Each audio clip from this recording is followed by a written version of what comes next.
제사장과 백성의 장로들이 예수를 죽이려고 함께 의논하고 결박하여 끌고 가서 총독 빌라도에게 넘겨주니라.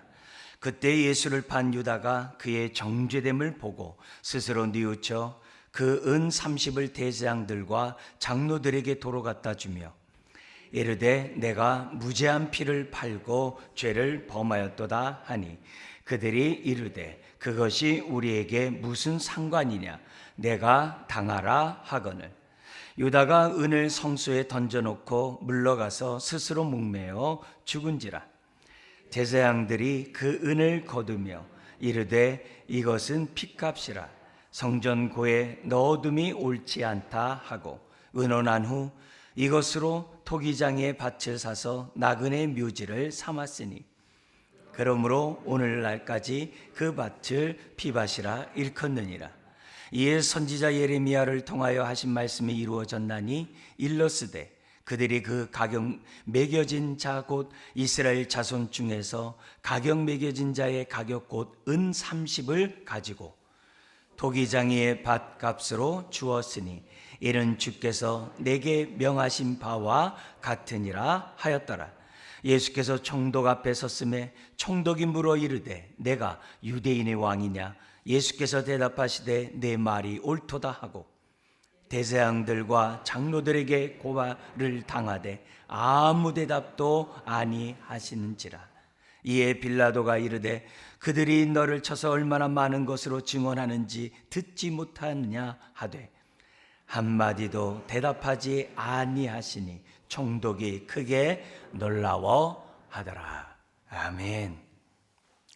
오늘은 종려주일입니다. 종려주일은 예수님이 십자를 지시기 위해 나귀 새끼를 타고 예루살렘에 입성했을 때 이스라엘 백성들이 종려나무 가지를 흔들면서 호산나 다윗 자손이여 우리를 구원하소서라고 했던 그 사건에서 연유된 것이 이제 종려주일입니다. 오늘부터 우리가 그동안 해왔던 이 40일의 신앙 훈련이 이제 마지막 한 주간 남았습니다.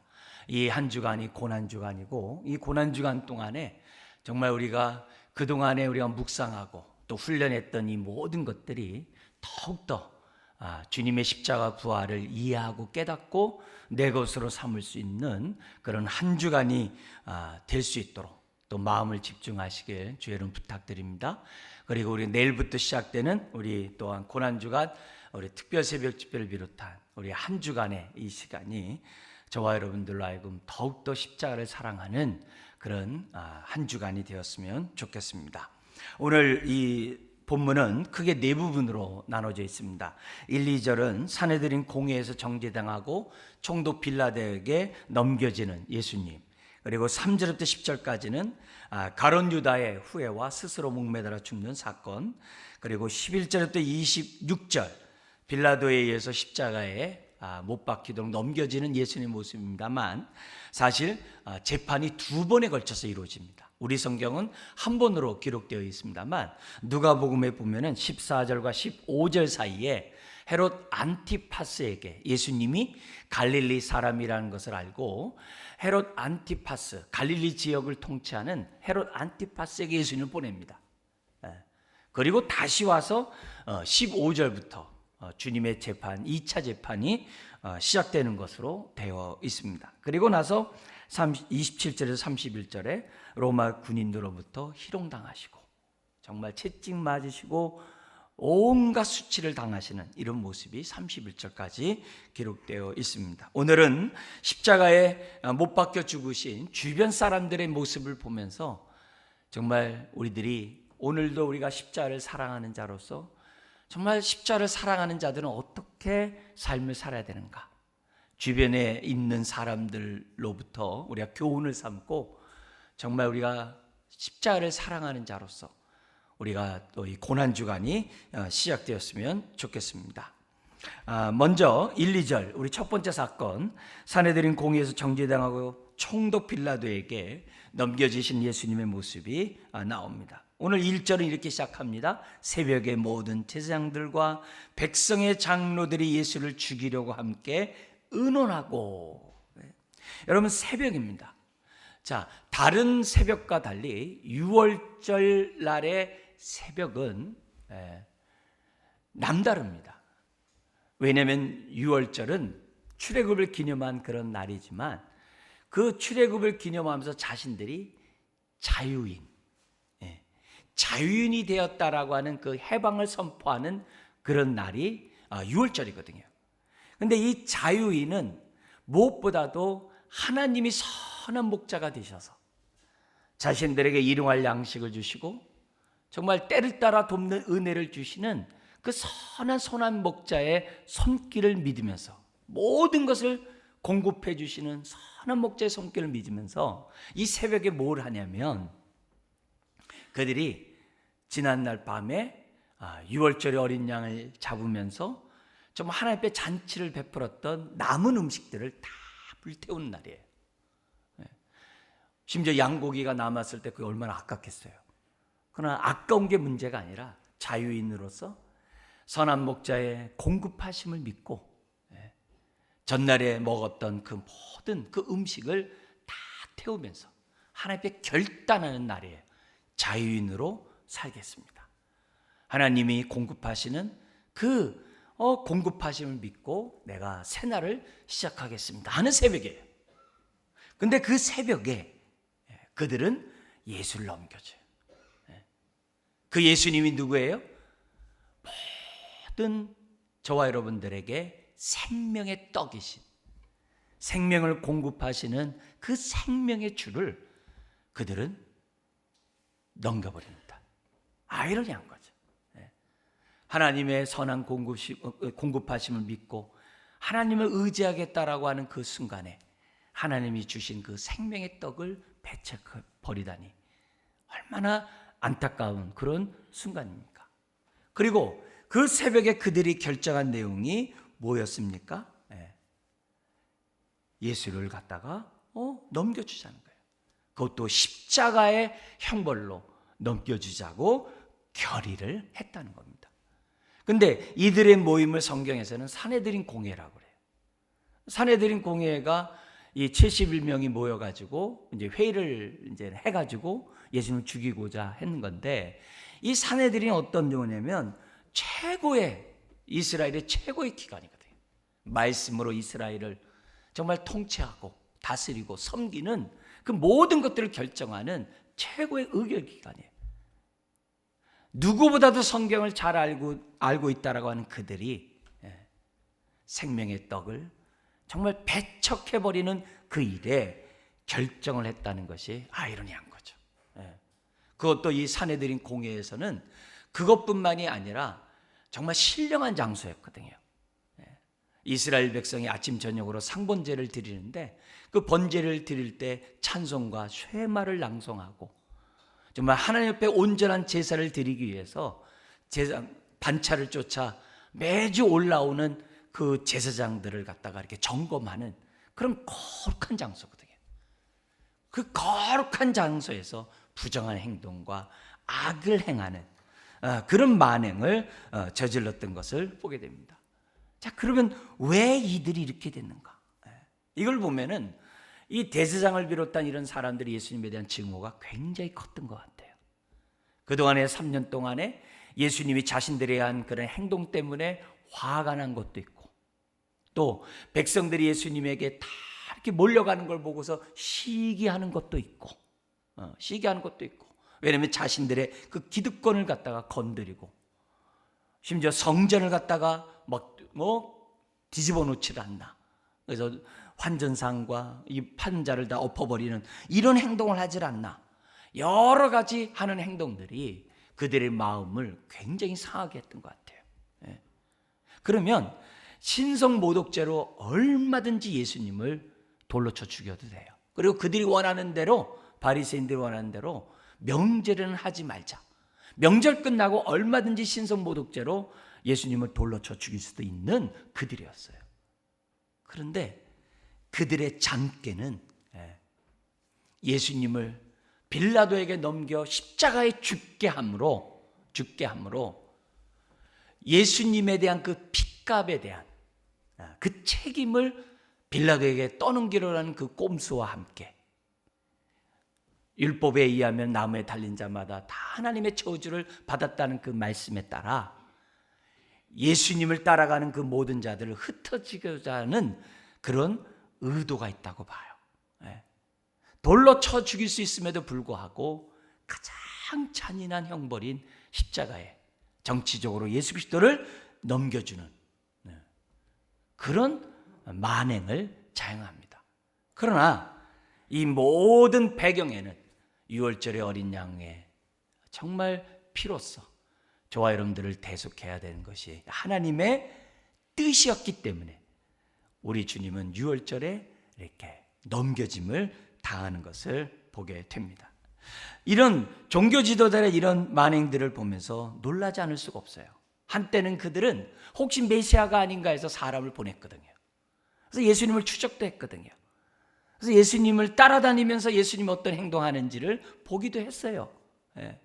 나중에 제사장 그룹들이 정말 오순절 이후에 주님께 돌아오고 많은 바리새인들이 주님을 영접하는 것들을 보면은 나름대로 호의적인 그런 마음을 갖는 사람들도 있었던 것 같아요. 그렇지만 왜 우리 하나님께서는 죄인과 세리들의 눈을 열어주시고 왜 이 사람들에게는 눈을 가리우게 했는가? 가리우게 했는가? 이것을 우리들이 생각하면서 고난주간을 좀 우리가 맞이했으면 좋겠습니다.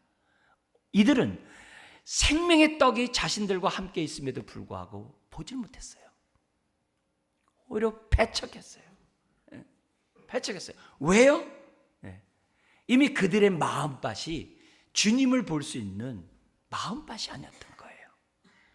이미 그들의 눈이 생명의 주를 볼 수 있는 영안이 없었던 거예요. 왜요? 우리 성경에 나와 있는 그러한 객관적인 그 이유들을 우리가 얘기해 본다고 한다면 그들은 성전을 강도의 구렬로 바꿔버린 자들이거든요. 자신의 이익을 위하여, 탐욕을 위하여 성전을 악용했던 자들이거든요. 심지어 바리새인 같은 자들은 예수님으로부터 외식하는 자 회칠한 무덤이라는 말을 들은 자들이거든요. 누구보다도 이들은 기득권자들이거든요. 기득권자들이거든요. 근데 그런 기득권을 갖다가 뒤흔들고 있으니 어찌 그들이 주님이 생명의 떡인 줄 볼 수 있겠어요? 볼 수 없는 거죠. 오늘 이 첫 번째 사건을 통해서 저와 여러분들이 우리가 주목해야 될 것은 예수 그리스도를 믿는 저와 여러분들은 주님이 우리를 성전 삼고 함께 하신다 그랬어요. 믿으십니까? 주님이 나와 함께 하신다 그랬어요. 그렇다면 나는 나와 함께 하신 주님을 얼마나 보고 있냐 이게. 얼마나 나는 경험하고 있냐 이게. 경험하고 있냐 이게. 혹시 대제사장을 비롯한 이런 사람들이 생명의 떡이 자기와 함께 있음에도 불구하고 분별하지 못했던 것처럼, 느끼지 못했던 것처럼, 맛보지 못했던 것처럼 나 역시 그러면서 이 자리에 앉아있지는 않은지 첫 번째 사건을 통해서 우리의 모습들을 살펴봐야만 한다는 거죠. 우리들의 모습 가운데 이 대제사장과 이런 종교 지도자들의 이런 죄악된 모습이 우리들에게 있다고 한다면 우리는 나와 함께하는 주님을 느끼지 못할 거예요. 보지 못할 거예요. 우리가 십자가를 사랑한다라고 말을 해요. 고백해요. 찬양해요. 그렇다면 그 주님이 나와 함께한 것을 우리는 경험해야 될 줄 믿습니다. 누가 뭐라고 해도 그분이 나와 함께하는 그런 주님인 것을 우리가 볼 수 있는 저와 여러분들이 돼야 돼요.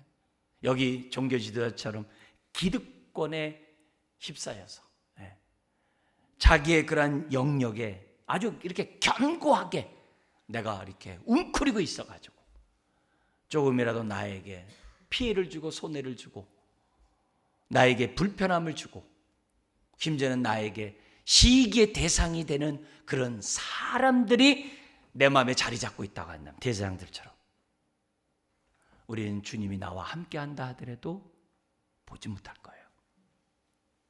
보지 못할 거예요. 그래서 우리들은 고난주간을 맞이해서 깨어 기도해야 됩니다. 종교 지도자를 비롯한 정치 지도자들이 기득권의 종이 되지 않고 시기심에 따라서 정말 사람들을 감동을박하는 이 나라 이 민족이 되지 않도록 기도를 해야 돼요. 그래서 지도자들뿐만이 아니라 종교 정치 지도자뿐만이 아니라 우리 자신들에 대해서도 나의 기득권을 너무 유지하기 위해서 자기 주장하고 손해보지 않으려고 하고 정말 자기의 정욕 가운데 우리들이 매정하게 이렇게 살아가고자 하는 그런 모습들이 나에게 있다고 한다면 우리 고난주간을 시작하는 이 시간에 하나님 앞에 포기해달라고. 그래서 생명의 주님이 나와 함께 있음에도 불구하고 보지 못하는 이런 자가 되지 않도록 우리가 하나님 앞에 기도하는 이 시간이 되었으면 좋겠어요. 주님을 사랑하는 자들이 누굽니까? 다른 사람에 대해서 시기와 또 내가 갖고 있는 이 기득권에 몰입이 되어 자기를 부인하지 않고 자기 유익을 구한다고 한다면 이거는 십자가를 사랑하는 자의 모습이 아님을 첫 번째 사건을 통해서 우리는 분명히 기억해야 됩니다. 두 번째 사건은 3절 10절에 있습니다. 가룟 유다의 사건입니다. 이 가룟 유다가 빌라도 총독에게 넘어가는 그 중간에 기록되어 있는데요. 핵심은 뭐냐면 4절입니다. 4절 한번 읽겠습니다. 이르되 내가 무죄한 피를 팔고 죄를 범하였도다 하니 그들이 이르되 그것이 우리에게 무슨 상관이냐 내가 당하라 하거늘. 마태복음을 기록하면서 마태복음은 유대인의 복음서입니다. 그래서 유대인들이 예수 그리스도가 왜 하나님의 아들 메시아인지를 증거하기 위해서 마태복음을 기록한 겁니다. 그래서 유대인들의 입장에서 이 사건을 보면서 지금 가룟 유다의 이 고백을 성경에 기록한 이유는 뭐냐? 예수님은 무죄한 자라는 거예요. 십자가는 무죄한 자의 피를 흘렸다는 사실을 강조하기 위해서 유다의 사건을 기록한 겁니다. 유다의 사건을 기록한 거예요. 예?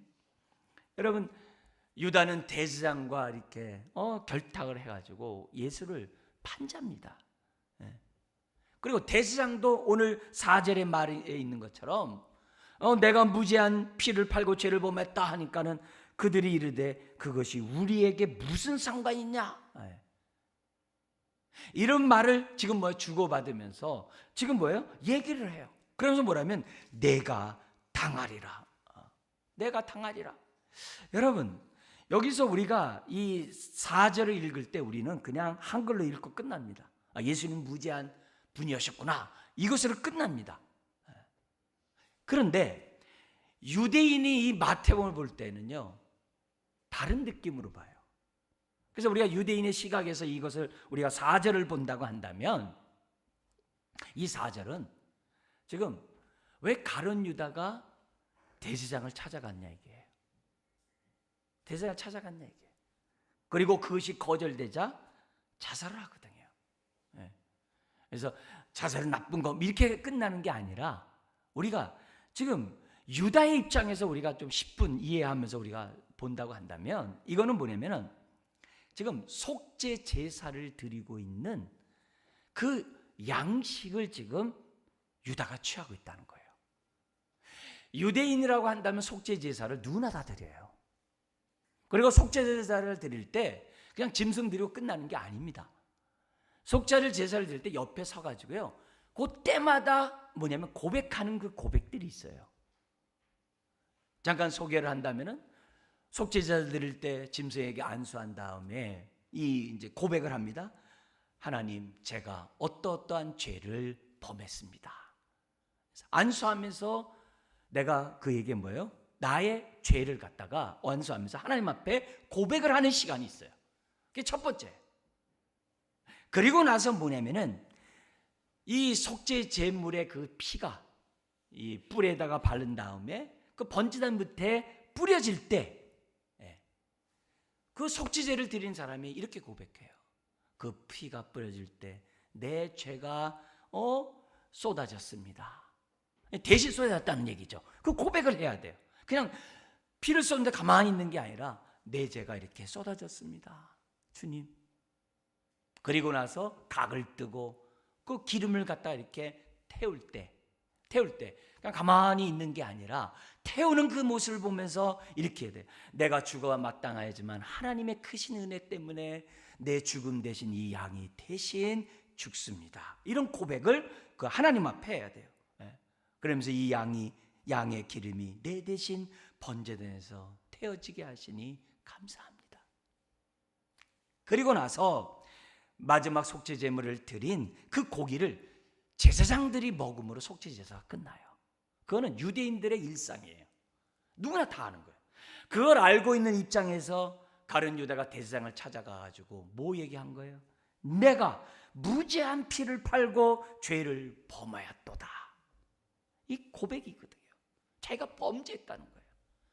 고백하는 거예요. 그러면 대제사장은 어떤 사람이에요? 회개하는 사람을 하나님 앞에 세우고 하나님과 화목케 하는 것이 제사장의 직분이에요. 제사장의 역할이에요. 율법에 의하면요, 살인자도 속죄 제사를 드릴 수 있도록 했어요. 가룟 유다가 내가 죄를 범했다라고 얘기했을 때 대제사장이라면, 정상적인 대제사장이라고 한다면, 그렇지, 우리도 너와 결탁해서 죄를 범했지 라고 했으면 얼마나 좋겠어요. 근데 기껏 하는 일이 뭐냐면 그게 우리랑 무슨 상관이야? 그러면서 뭐라 그래요? 내가 당하라. 같이 결탁해놓고 뭐예요? 모든 책임을 갖다가 유다에게 던져버린 거예요. 유다 던져버리는 거예요. 그러니까 유다의 입장에서 볼 때는 용서받을 기회가 박탈당한 거예요. 누구에게도 용납받을 수 있는 그런 어떤 사람도 그에게 없는 거예요. 더구나 유대의 사회는 명예와 수치 사회거든요. 수치 문화거든요. 수치를 겪는 그것은 견딜 수 없는 고통이거든요. 유다가 그렇게 고통을 당하고 있을 때, 자살로 치닫고 있는 그런 상황에서 누구라도 안아줬다고 한다면 어떻게 됐을까? 이런 생각을 정말 생각할 수밖에 없는 그런 상황이에요. 여러분, 지금 유다는 무죄한 피를 팔고 자기가 죄를 범했다라고 자백했음에도 불구하고 대제사장이 거절하는 건요, 그 당시 대제사장은 하나님의 형상이에요. 그래서 대제사장은 옷도 찢어서 안 되고, 대제사장은 자기 가족이 죽어도 울어서도 안 돼요. 하나님의 형상이기 때문에. 근데 그로부터 거절당했다는 얘기는 하나님으로부터 거절당했다는 것과 똑같아요. 용서받을 수 없는 그 고통이야, 이게 얼마나 큰 문제입니까? 그러니까 어떻게 돼요? 그는 스스로 목매어서 죽게 되는 이런 끔찍한 일을 자행하게 됩니다. 근데 자살하기 전에 뭐가 있냐면은 5절에 말씀이 있어요. 5절에 보면 이런 말씀이 있습니다. 같이 한번 읽어볼까요? 유다가 은을 성소에 던져놓고 물러가서 스스로 목매어 죽은지라.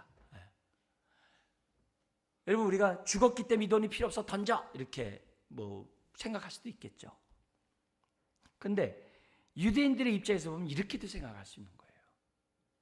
뭐냐면은 어떤 거래가 이루어졌을 때, 거래법에 따라서 어떤 거래가 이루어졌을 때 그 거래를 파기하고 싶을 때, 예를 들면은 자기의 짐승을 팔았다든지 자기의 어떤 이런 집을 팔았다든지 자기 소유를 팔았는데 내가 이 판 것에 대해서 내가 다시 이렇게 거둬들이고 싶을 그럴 때가 있지 않습니까? 그래서 1년 안에 내가 판 돈을 다시 돌려주면 거래가 다시 무효가 되고 내 것이 되는 거래법이 있어요. 거래법이 있어요.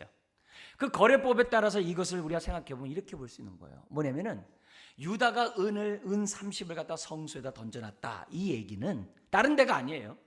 성소에 던져놨다라는 그 말은 나 돈 필요 없어 이런 것보다도 대제사장과 결탁하여 계약한 예수를 팔 그 대가로 은 30을 받은 그거 무효요 라는 거죠. 무효라는 거죠. 무효라는 그 말의 이 배경은 뭐냐면 예수 그리스도는 죄 없는데 팔렸다는 거예요. 그래서 가룟 유다가 무효를 함으로 어떤 일이 벌어지는 거예요? 예수님의 명예가 회복되는 거예요. 유대인들은 서로 다툼으로 인해서 수치를 당하면 반드시 해결해야 돼요. 안갚음을 하든지 화친을 취하든지 둘 중에 하나로 화해를 해야 돼요. 그게 유대인들의 그 문화예요. 반드시 그 문제를 해결해야 돼요. 그래서 보복을 할 것이냐 화친을 할 것이냐, 성경에서 가장 좋은 게 뭐예요? 화친이거든요. 화친이거든요. 화친함으로 어떻게 돼요? 문제가 해결되고 상대방의 명예를 살려주는 거거든요. 은 30을 성전에다 던졌다는 그 개념은 예수님과의 그 거래 그 자체는 무효라는 거죠. 내가 잘못된 거래를 했다는 거죠. 그래서 그 당시 사회 사람들이 거래를 했는데 내가 돈을 주고서 내가 지금 다시 받으려고 했는데 안 만나줘요. 자꾸 피해요. 그럼 이제 그 돈을 그 당시에 성전 금고에다 갖다 놨거든요. 공탁금이에요. 오늘날에 갖다 놓으면 어떻게 돼요? 자기가 판 것을 자기가 가져다가 얼마든지 쓸 수 있는 것이 그 당시 사회인 거예요. 이걸 염두에 둔다고 한다면 우리가 좋게 생각해서 가룟 유다가 은을 갖다가 성소에 던지므로 그 당시 거래법에 따라 예수님에 대한 거래가 무효가 되게 함으로 예수님의 명예를 살려준 마지막 제자의 모습이었다라고 우리들이 생각해 볼 수가 있다는 거죠. 그러나 안타깝게도 그는 스스로 목매어 죽어요. 하나님 앞에서 이 목매어 죽는 이것이 사실 이 유대인의 입장에서 보면은 우리는 그냥 절망감 가운데 죽었구나 이렇게 생각할 수 있지만은 그건 하나님께 범죄한 죄거든요. 생명의 주관자이신 그 하나님에 대해서 지금 어떻게 돼요? 스스로 목을 끊음으로 지금 뭐예요? 하나님께 수치를 안긴 것이 자살이거든요. 그런 의미에서 이 가룟 유다의 이런 모습은 너무나도 안타깝게 짝이 없는 모습이 아닐 수 없어요. 자, 그런데 이걸 통해서 지금 뭐예요? 예수님의 명예가 회복되고 예수님은 무죄하다는 것이 지금 마태는 증명하고 싶은 거예요. 우리는 저와 여러분들은 이걸 믿고 있고요. 그런데 이것이 7절에서부터 10절에 보니까는 예레미야 예언을 이룬 거라고 그래요. 우리 같은 경우에서는 예레미야 예언을 이었다는 게 생뚱맞아서 우리 문화에서 이게 도저히 이해가 안 됩니다. 그러나 유대인들이 이해를 한다는 거죠. 이게 표현법이 그래요. 유대인의 표현법이 뭐냐면은 어떠한 특정한 단어들이 서로 연결되면은 오늘에 갖고 와서 얘기하는 그런 표현법들이 있대요. 우리는 생뚱맞아서 이해가 안 되죠. 여기 보면 예레미야 예언을 이루었다라는 그런 개념이 뭘 얘기를 하냐면은 예레미야가 눈물의 선지자잖아요. 이스라엘 백성이 우상 숭배하고 하나님을 떠나는 그 모습 앞에서 하나님은 어떻게 돼요? 정말 예레미야를 통해서 회개할 것을 촉구했지만 이스라엘 사람들이 유다 사람들이 거부하잖아요. 그래서 성전이 무너지고 바벨론 포로로 끌려가잖아요.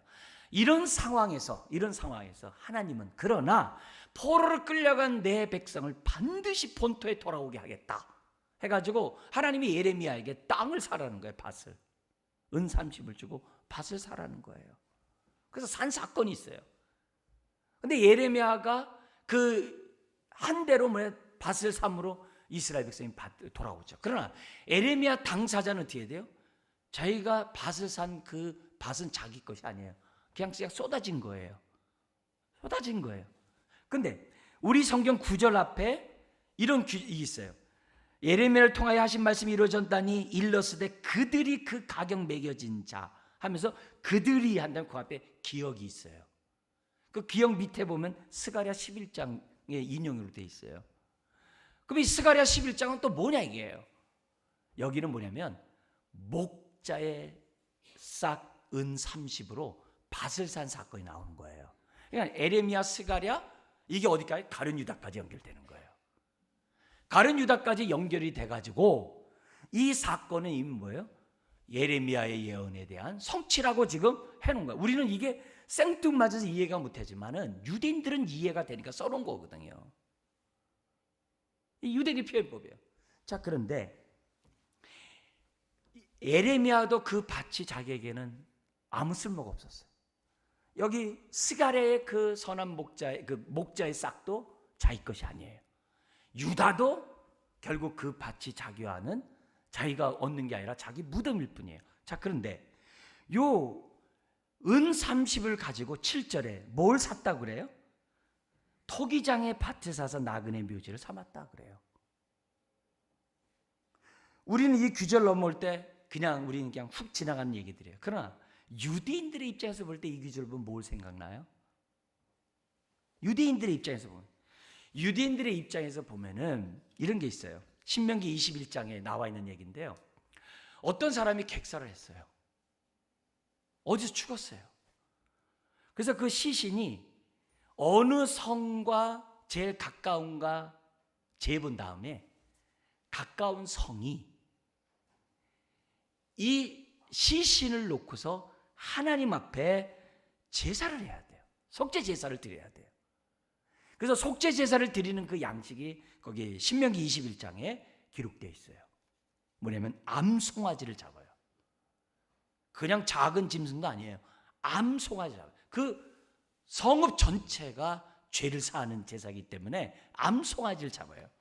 그리고 물이 흐르는 골짜기로 데려가가지고서 목을 꺾고 제사장들과 레인들을 청해가지고 선언을 해요. 그래서 장로들이 손을 씻으면서 이렇게 얘기합니다. 우리가 이 피를 흘리지 않았고 우리의 눈이 이것을 보지 못했습니다. 여호와여, 주께서 속량하신 주의 백성 이스라엘을 사하시고 무지한 피를 주의 백성 이스라엘 중에 머물러 두지 마옵소서 하면서 제사를 드리면 죄가 사해져요. 그러면 이걸 다 알고 있는 유대인의 입장에서 이걸 볼 때 뭐가 돼요? 지금 유다는 무지한 자를 죽였다 그랬어요. 팔았다 그랬어요. 그리고 이 거래는 잘못됐다고 얘기했어요. 그리고 나서 어떻게 돼요? 그 은값으로 밭을 샀어요. 그럼 이 모든 상황을 누가 잘 알아요? 대제사장이 알죠. 그러면 대제사장은 그 밭을 사면서 시신을 걷어서 밭을 샀고 와서 무덤하면서 무슨 제사를 드려야 되는 거예요? 신명기 21장에 제사를 드렸어야죠. 그리고 뭘 해야 돼요? 무슨 고백? 이 죽음이 우리와는 아무 상관이 없습니다 라는 고백을 하나님 앞에 해야 되겠죠. 근데 했을까요? 안 했을까요? 당연히 안 했죠. 당연히 안 했죠. 이걸 보면서 유다 백성, 유대인들은 이런 만행이 저질러졌구나.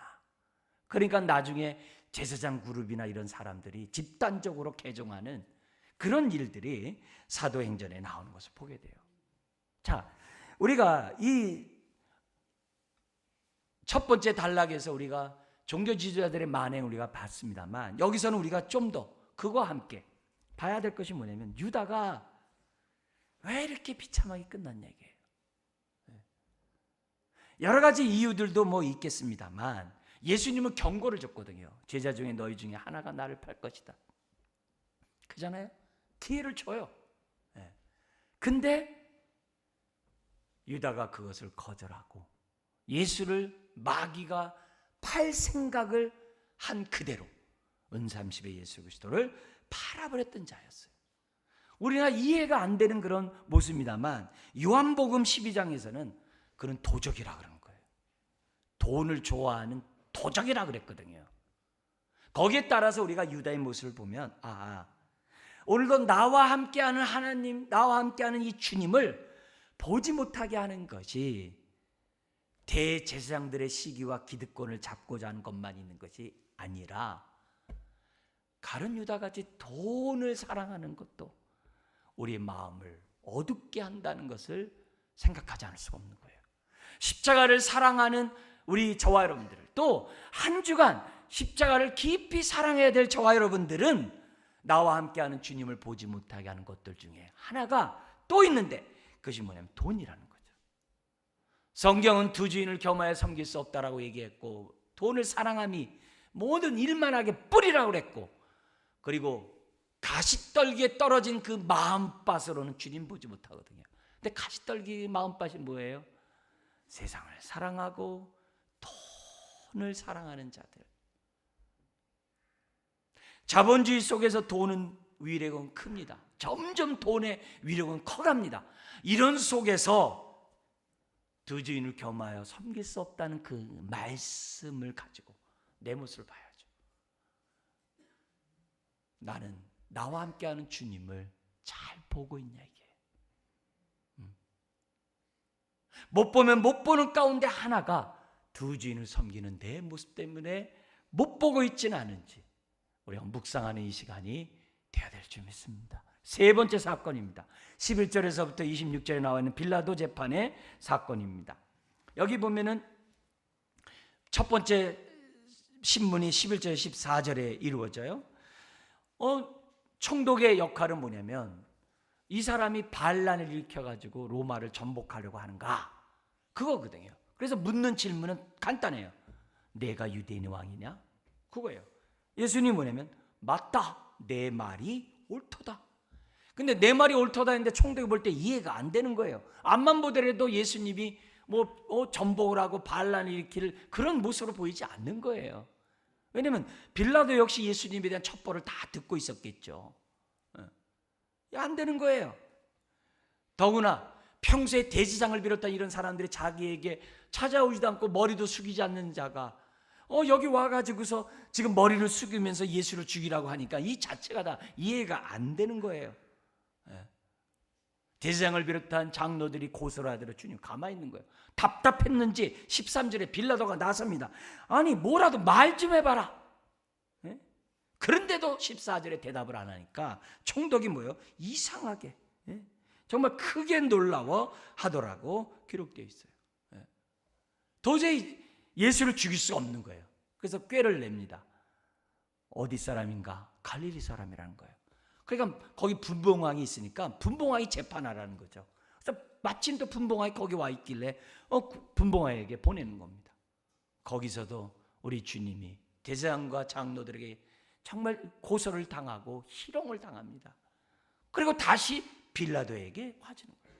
빌라도는 피하고 싶었겠죠. 그래서 꾀를 냅니다. 그 당시 통치를 하면서 선정을 베푸는 것이 뭐냐면 우리나라에 이렇게 특사 있잖아요. 명절이나 이렇게 특별한 절기가 있을 때 뭐냐면은 사면해 주는 그런 게 있지 않습니까? 그런 것처럼 자기 나름대로 아량을 베푸는 게 있어요. 그게 사형수를 놔주는 겁니다.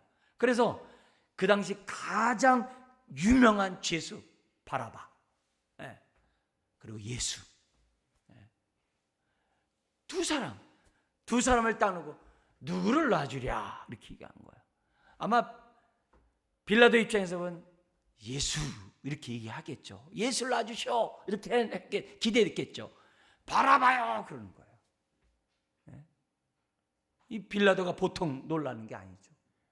어떻게 할 수 없는 가운데 자기 부인이 찾아옵니다. 19절에 얘기를 해요. 찾아와가지고 얘기하냐면 저 옳은 사람에게 아무 상관도 하지 마옵소서. 옳은 사람에게 아무 상관도 하지 말라는 거예요. 그러니까 지금 이 빌라도 재판에서도 강조점이 뭐예요? 예수님은 옳은 분이라는 거예요. 죄가 없는 분이라는 거예요. 그걸 지금 강조하고 있는 거예요. 죄가 없는 분이라는 거예요. 내가 간밤에 내가 애를 먹었습니다. 그런 말이 있음에도 불구하고 빌라도는 어떻게 돼요? 백성들이 요구하는 바에 따라서 예수님을 넘겨주는 거예요. 심지어는 해대도 너무하니까 자꾸 못 박아 죽이라고 하니까 13절에 이런 얘기합니다. 이게 이제 원래 핵심적인 얘기입니다. 23절 한번 읽어볼까요? 빌라도가 이르되 어찌미냐 무슨 악한 일을 하였느냐 그들이 더욱 소리질러 이르되 십자가에 못 박혀야 하겠나이다 하는지라. 빌라도 입에서 뭐라고 얘기하는 거예요? 무죄하다 이 말이에요. 예수님 무죄하다는 거예요. 이 재판에서도 마태가 기록하면서 강조하는 얘기는 무죄하다는 거예요. 그런데 어떻게 돼요? 빌라도가 24절 이러다가 밀란이 일어날 것 같았거든요. 밀란. 이미 앞에서 두 번이나 빌라도가 통치할 때 밀란이 일어났었대요. 뭐냐면 황제 숭배 사상 그 문제 때문에, 또 하나는 그 물을 갖다 이렇게 공급해야 되는데 그 수문을 하는 데 있어서 많은 세금을 걷어가지고 2번의 밀란이 있었다고 합니다. 그래가지고 그 당시 총독에게서 가장 신경 쓰는 게 밀란이거든요. 그래서 또 밀란이 날 것을 염려한 빌라도 더 이상 이렇게 했던 황제에게 파직을 당할 수 있는 이런 상황이거든요. 이런 상황에서 지금 어떻게 돼요? 자기가 살려고 예수님을 갖다가 넘겨줍니다.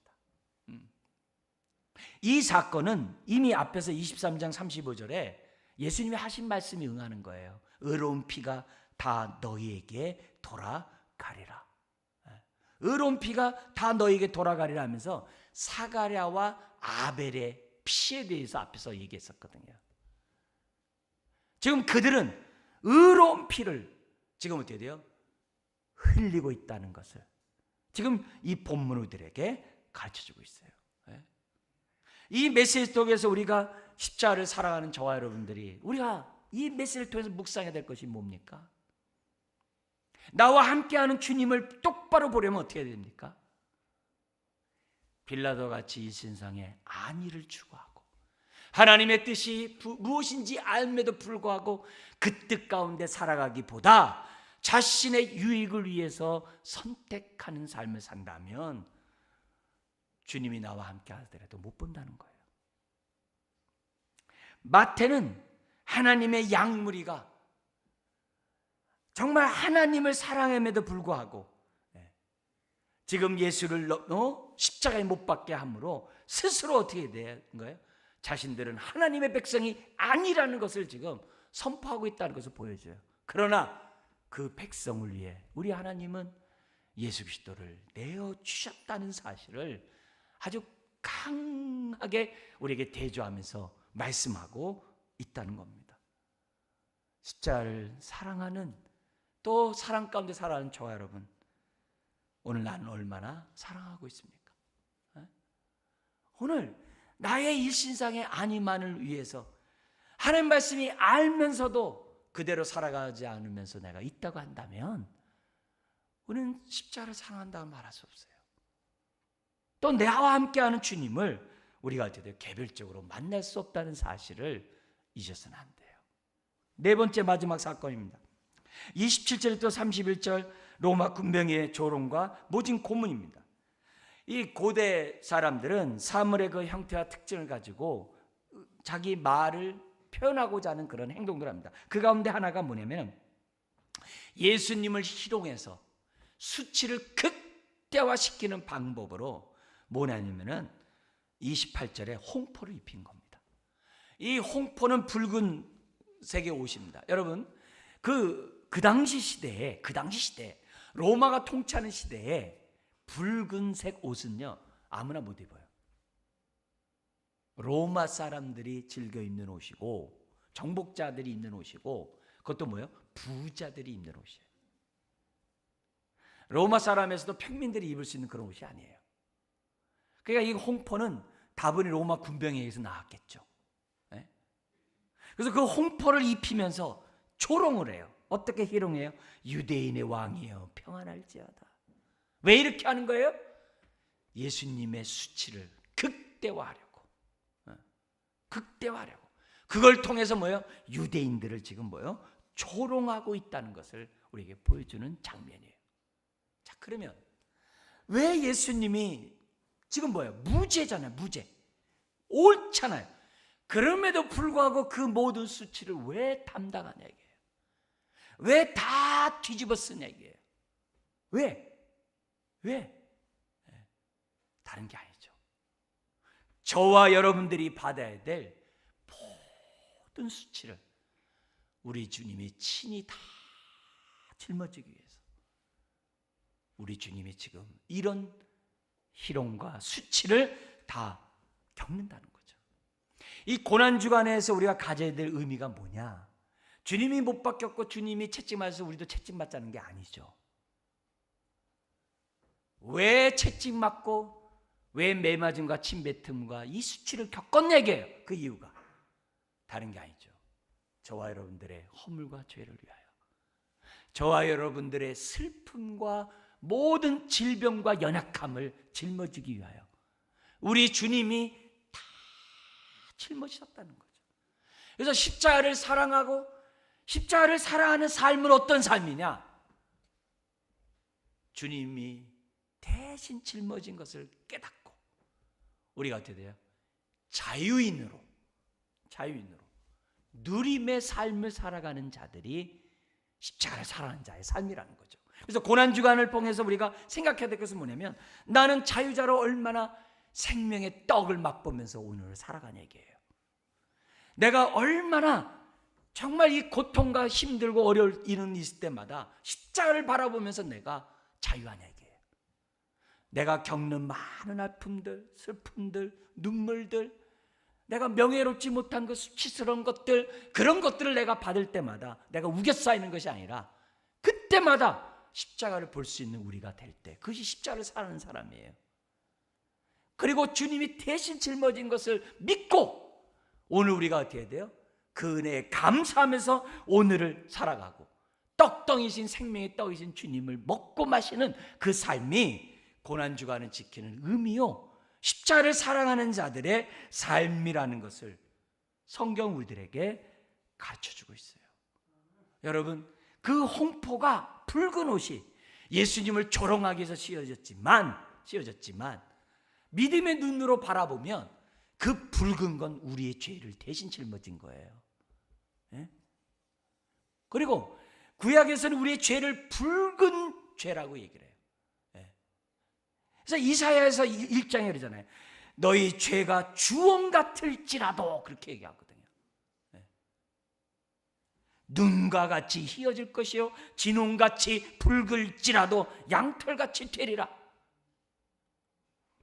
그들은 조롱하기 위해서 씌어진 홍포지만, 그래서 십자가에 죽게 했지만, 십자가의 그 죽음은 아직 수치라 그랬어요. 했지만 그것은 바로 저와 여러분들의 죄를 짊어지신 주님의 홍포요 십자가였다는 것을 우리들에게 가르쳐줘요. 성경에서 우리의 죄를 붉은 것으로 많이 표현해요. 그죠? 유월절을 지킬 때마다 부정한 것을 제하기 위해서 그 잿물을 붉은 한 송아지로 만들고 죄를 만들어서 뿌리거든요. 아세살, 이거 뭐냐면 죄를 갖다 광야에 보내가지고서 속죄일 날 한 마리는 잡고 한 마리는 광야에 보내서 떨어져 죽게 하는데, 그 아세살의 염소에도 붉은 줄을 매거든요. 사랑하는 성도 여러분, 우리 고난주간을 맞이합니다. 십자가의 의미를 보다도 우리가 잘 생각하고 누리는 한 주간이 돼야 될 줄 믿습니다. 예? 누리는. 그런데 그 누리기 위해서는 우리 4가지 사건을 통해서 우리가 봤던 것처럼, 혹시 내 안에 나와 함께하는 주님이 있음에도 불구하고 보지 못하게 하는 시기와 기득권은 없는지, 자기 주장은 없는지, 탐욕은 없는지, 이 신상의 안위만을 위해서 알면서도 순종하지 못하는 그런 모습은 없는지 살펴보면서 정말 고난주간이 의미 있는 생명의 떡을 맛보는 고난주간 되시길 주의 이름 축원합니다. 기도하겠습니다. 하나님 아버지, 우리가 입술로만 주여 주여 하고 십자가를 사랑하노라고 말하지 않게 하여 주옵소서. 나와 함께하는 주님을 보는 우리가 되게 하시고, 십자가로 말미암아 우리가 자유케 되는 아버지 하나님 주의 자녀들 다 되게 하여 주옵소서. 그 모든 수치를 짊어지심은 우리를 위함이라는 것을 기억하고 더 이상 수치에 얽매이거나 종이 되지 않도록 우리의 삶을 붙잡아 주옵소서. 예수님의 이름으로 기도드리옵나이다.